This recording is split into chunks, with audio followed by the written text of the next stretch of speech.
எல்லாரும் பார்த்துட்டாங்க. நீ என்ன பண்ண போற என்று கேட்டார். அங்கிள், நான் எந்த தப்பும் பண்ணல. அவன் அடி வாங்க வேண்டியவன் தான். அந்த பொறிக்கு பையில அடிச்சதுக்காக எல்லாம் என்னால சாரி கேட்க முடியாது என்று தலையை குனிந்து கொண்டு பொறுமையாக கூறினான். அதை கேட்டதும் அம்பிகாவிற்கு இன்னும் கோபம் அதிகமானது. ஏய், பொறுமையா பேசிக்கிட்டு இருக்கிறதால எங்களை பார்த்தா இளக்காரமா தெரியுதா உனக்கு? எங்க குடும்ப கௌரவத்தை சந்தி சிரிக்க வச்சுட்டு இன்னமும் நீ பண்ணது சரின்னு பேசிக்கிட்டு இருக்க. எங்களை பார்த்தா உனக்கு எப்படி தெரியுது என்று பற்களை கடித்தவர், சரி இதெல்லாம் விடு, நான் கேட்கிற கேள்விக்கு மட்டும் பதில் சொல்லு. உனக்குன்னு ஒரு வேலை இருக்கா? உனக்குன்னு ஒரு குடும்பம் இருக்கா? இல்ல சொத்து, பேங்க் பேலன்ஸ், பேக்ரவுண்ட் அந்த மாதிரி ஏதாவது இருக்கா? எதுவும் இல்ல. எங்க குடும்பத்துக்கு வேலைக்காரனா இருக்க கூட லாய்க்கு இல்லாத உன்னெல்லாம் மருமகனா எங்க வீட்டுக்குள்ள விட்டுருக்காரே என் மாமா, அவரை சொல்லணும் என்று மூச்சை பிடித்துக் கொண்டு அம்பிகா பேசிக்கொண்டே போக, அம்பிகா கொஞ்சம் பொறுமையாயிரு என்று குணசேகரன் அவரை தடுத்து நிறுத்தினார். இல்லங்க, இதுக்கு மேல என்னால அமைதியா இருக்க முடியாது. உடனே இத பத்தி நான் மாமா கிட்ட பேச போறேன். இதுக்கு மேல இவன் இந்த வீட்ல இருக்க கூடாது. என் பொண்ணோட வாழ்க்கையை எல்லாரும் சேர்ந்து நாசமாக்க பாக்குறீங்க என்று கத்திக்கொண்டே இருக்க, கொஞ்சம் பொறுமையா இரு அம்பிகா. நீ சொன்ன உடனே அப்பா கேட்டுடுவாரா? அவர் ஒரு முடிவெடுத்தா அதுல இருந்து பின்வாங்க மாட்டாரு. வேதிகாவோட விஷயத்துல அவர் எவ்வளவு பிடிவாதமா இருக்காருன்னு உனக்கே தெரியும் என்று குணசேகரன் நிலைமையை புரிய வைக்க பார்க்க, எனக்கு அதை பத்தியெல்லாம் கவலை இல்லை. இவன் கூட நடந்ததெல்லாம் கல்யாணம் கிடையாது. என் பொண்ணுக்கு கல்யாணம்னு ஒண்ணு நடந்தா அது பிரவீன் கூட மட்டும்தான் என்றதும் இப்போது வேதிகாவும் ஷாக்காகி, அம்மா, பிரவீனை கல்யாணம் பண்ணிக்க நான் எப்போ ஓகே சொன்னேன் என்று கேட்டாள். உன்னோட விருப்பம் எனக்கு தேவையில்லை. ஒரு அம்மாவா உனக்கு எது சரின்னு எனக்கு தெரியும். இந்த வெறும் பயலோட வாழ்ந்தா நீ நடுத்தெருவுல தான் நிக்கணும். உன் பிசினஸ்க்கு இப்ப ஹெல்ப் தேவை, கரெக்டா? இந்த சிச்சுவேஷன்ல இப்ப பிரவீனை தவிர உன் பிசினஸை வேற யாராலும் காப்பாற்ற முடியாது. அதனால நீ இந்த கல்யாணத்துக்கு ஒத்துக்கிட்டு தான் ஆகணும் என்று அம்பிகா கராராக பேச, இல்லம்மா அதெல்லாம் ஒன்றும் தேவையில்லை. விக்ரமன் சாரை நானே நேர்ல மீட் பண்ணி பேசுறேன். அவர் எனக்கு ஹெல்ப் பண்ணுவாரு. இதுக்காகலாம் என்னால பிரவீனை கல்யாணம் பண்ணிக்க முடியாதுமா. அப்போ இவனோட வாழ போறேன்னு சொல்றியா? எனக்கு 2 பேருமே வேணாம், என்னை விட்டுருங்க பிளீஸ் என்று வேதிகா விரக்தியுடன் கூற, சர்வா அவளை பரிதாபமாக பார்த்தான். இவ்வளவு நேரம் பொறுமையாக இருந்தவன், உனக்கு விக்ரமன் கிட்ட இருந்து என்ன ஹெல்ப் வேணும் வேதிகா? சாரி, ஐ மீன் விக்ரமன் சார் கிட்ட இருந்து என்று குறுக்கே புகுந்து கேட்டான். வந்ததிலிருந்து விக்ரமனின் பெயரை கேட்டாலும் என்ன பேசிக் கொள்கிறார்கள் என்பது சர்வாவிற்கு புரியவில்லை. அவன் கேட்ட கேள்விக்கு அம்பிகாவும் வேதிகாவும் பதில் சொல்லாமல் அவனை புரியாமல் பார்த்து கொண்டிருக்க, அதை கவனித்த குணசேகரன், வேதிகாவுக்கு இப்போ கொஞ்சம் பணம் தேவைப்படுது. பிசினஸ் கொஞ்சம் லாஸ். மற்ற ஷேர் ஹோல்டர்ஸ் எல்லாரும் ஏமாத்திட்டாங்க என்று பொறுமையாக கூற, சர்வா மறு வார்த்தை பேசுவதற்குள் அம்பிகா முந்திக்கொண்டு, ஏங்க நீங்க ஒரு ஆளு, இதெல்லாம் எதுக்கு இவங்கிட்ட சொல்லிக்கிட்டு இருக்கீங்க?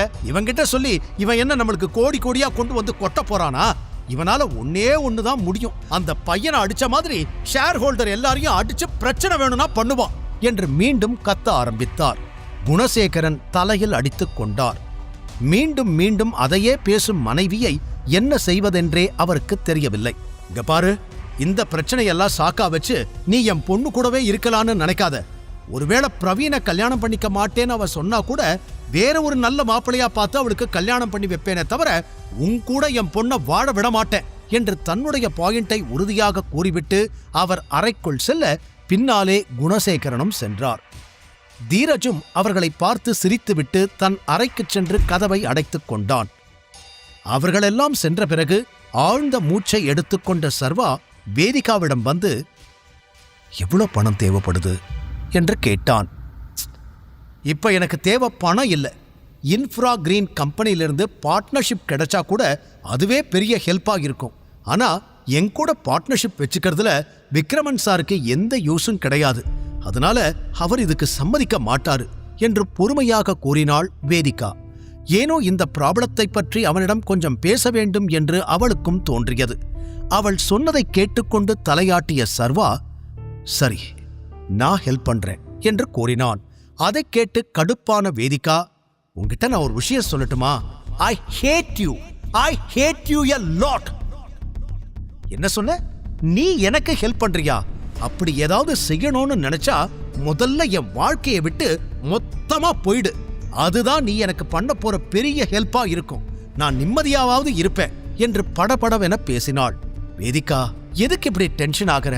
நான் சொல்றத கேளு என்று சர்வா பொறுமையாக பேச, இன்னொரு தடவை என் பேரை சொல்லி கூப்பிட்ட மரியாதை கெட்டுரும். முதல்ல இங்கிருந்து போய் தொலை என்று கூறிவிட்டு வேகமாக தனது ரூமை நோக்கி நடந்தாள். சர்வாவிற்கு வேதிகாவை எப்படி சமாதானப்படுத்துவது என்றே தெரியவில்லை. தைரியத்தை வரவழைத்துக் கொண்டு அவள் பின்னாலேயே சென்றான். வேதிகா நில்லு, நான் சும்மா ஜோக் அடிக்கல. உன் பிரச்சனையை என்னால சரி பண்ண முடியும். தயவு செஞ்சு என்ன நம்பு வேதிகா. விக்ரமன் சார் கம்பெனில தான் எனக்கு மேனேஜர் ஜாப் கிடைச்சிருக்கு என்று அவன் கூறியதும் ஒரு நொடி அமைதியாக அவனை பார்த்த வேதிகா அடுத்த நிமிஷமே சத்தமாக சிரிக்க ஆரம்பித்தாள். ஆ அந்த வேலை உனக்கு பெர்மனன்ட் நம்பிக்கிட்டு இருக்கியா? ஒரு நாள் உன்னை தோள்ல தட்டி கொடுத்த உடனே நீ அவருக்கு ரொம்ப இம்பார்ட்டன்ட் நினைச்சிட்டியா? இந்த மாதிரி அவருக்காக 1000 பேர் வந்து போவாங்க. உன்னையெல்லாம் அவருக்கு ஞாபகமே இருக்காது. நாளைக்கே உன்னைய வேலையை விட்டு அனுப்பிட்டா என்ன பண்ணுவ என்று சம்பந்தமே இல்லாமல் பேச, அப்படியெல்லாம் எதுவும் நடக்காது வேதிகா என்று சீரியஸாக அவன் கூறினான். ஒரு பெருமூச்சுடன் அவனை பார்த்த வேதிகா, சத்தியமா நான் என்ன பாவம் பண்ணுனேன்னு எனக்கு தெரியல. இப்படி உன்கிட்ட மாட்டிக்கிட்டு கஷ்டப்படணும்னு என் தலையில எழுதிருக்கு. ஓவர் கான்பிடன்ஸ்ல எதையாவது உளராத. என் பிரச்சனையை நான் பாத்துக்கிறேன் என்று சொல்லிவிட்டு தன் அறைக்குள் சென்று கதவை சாத்திக் கொண்டாள். சர்வாவிற்கு அவளது பேச்சு ஊசியாக குத்தியது. அப்பா இறந்த பிறகு ஆசிரமத்தில் வளர்ந்த நாட்களிலிருந்து இப்போது வரை தன் மீது அன்பு செலுத்த யாரேனும் கிடைக்க மாட்டார்களா என்று தேடி தேடி ஓய்ந்து போனான். தன்னுடன் பழகுபவர்கள் மீதும் அவன் பாசம் காட்டினாலும் பதிலுக்கு அவனுக்கு கிடைப்பதென்னவோ ஏமாற்றமும் அவமரியாதையும் தான். ஆனால் எவ்வளவு திட்டினாலும் வேதிகா மீது சர்வாவிற்கு கோபம் வரவில்லை. மேற்கொண்டு அவளை எப்படி சமாதானப்படுத்துவது என்று மட்டும்தான் யோசித்துக் கொண்டிருந்தான். அப்போது அவன் போனுக்கு ஒரு மெசேஜ் வந்தது. அதை எடுத்து பார்க்க அவனது காலேஜ் நண்பன் ஜெகன் தான் அனுப்பியிருந்தான். இன்னைக்கு சாயங்காலம் நம்ம காலேஜ் ரீயூனியன் இருக்கு, இந்த அட்ரஸ்க்கு வந்துடு என்று அதில் எழுதியிருந்தது. காலேஜ் படிக்கும்போது யாருமே நம்ம கூட நல்லா பேச மாட்டாங்க. இப்ப எதுக்காக என்ன வர சொல்றாங்க? என்ன செய்ய காத்திருக்காங்கன்னு தெரியலையே என்று யோசனை செய்த சர்வா, சரி எதுவா இருந்தாலும் போய் பார்த்துக்கலாம் என்ற எண்ணத்தில் அங்கு செல்ல முடிவு செய்தவன் வழக்கம் போல சர்வன்ட்ஸ் தங்குமிடத்திற்கு வந்தான். அப்போது விக்ரமனிடமிருந்து அவனுக்கு போன் வந்தது.